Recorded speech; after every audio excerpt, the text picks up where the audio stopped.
They're everywhere, in our phones, in our cars, in our laptops, in every sensor, in pretty much all modern electronic items, from the most basic workplace appliance to the most advanced ballistic missile submarines. We take semiconductors for granted, which we shouldn't, because they are extremely hard to get and harder still to manufacture, which is why India's tryst with world-class semiconductor manufacture has to begin now at scale for our future economic growth, and that's one key deal that the Prime Minister is looking at during this visit to the United States. Back in the old days, computers were huge, made up of tubes and dials. They were fragile, they used huge amounts of electricity.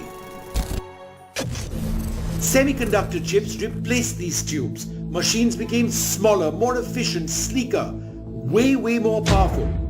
The industries that rely most on semiconductors are computing, microprocessors and graphic processing units in your computer, for example, telecommunications, the 5G device on your phone and your phone's display, household appliances, the temperature control in your air conditioner, for example, banking, digital accounting, cloud platforms, security, the CCTV camera in your home, healthcare, pacemakers and monitors in hospitals and elsewhere, and transportation, engine control systems for cars and the GPS maps that you use, also the manufacturing sector.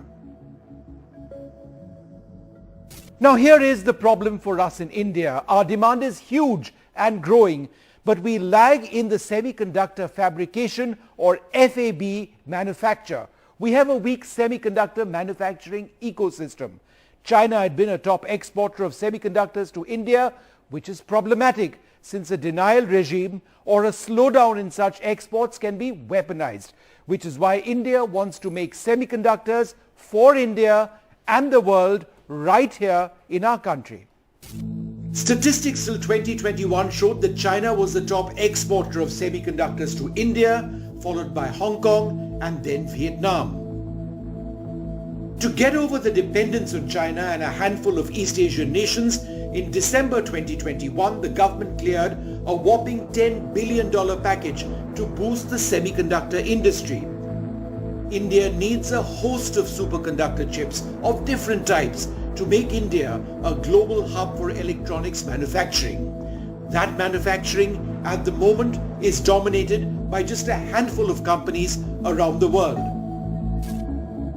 The Taiwan Semiconductor Manufacturing Company Limited, Intel, Qualcomm, Broadcom, and finally Micron.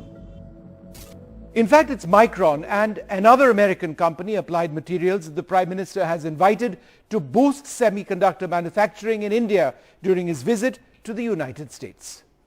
Micron is a global leader in memory and storage, and we are a supplier for memory and storage in all end markets, from data centers to smartphones to PCs, and today really fueling the AI engine as well. So we are excited about the opportunities that exist for the future of memory and storage. And again, congratulations to Prime Minister Modi on his excellent visit. Micron's investment in India comes at a time when India's demand is projected to explode.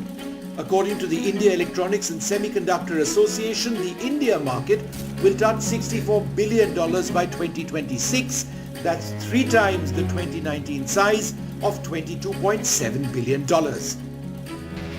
In addition to Micron, Vedanta and Foxconn have also signed an MOU with the Gujarat government to invest 1.5 lakh crore rupees to set up a semiconductor and display manufacturing plant in India. But the deal is yet to progress. India, it seems, is keen to step up ties with the US on semiconductors, signing an agreement to establish semiconductor supply chains under the framework of the Indo-US Commercial Dialogue. The future of manufacturing for India's digital economy depends closely on how this works out. Vishnu Shom for NDTV.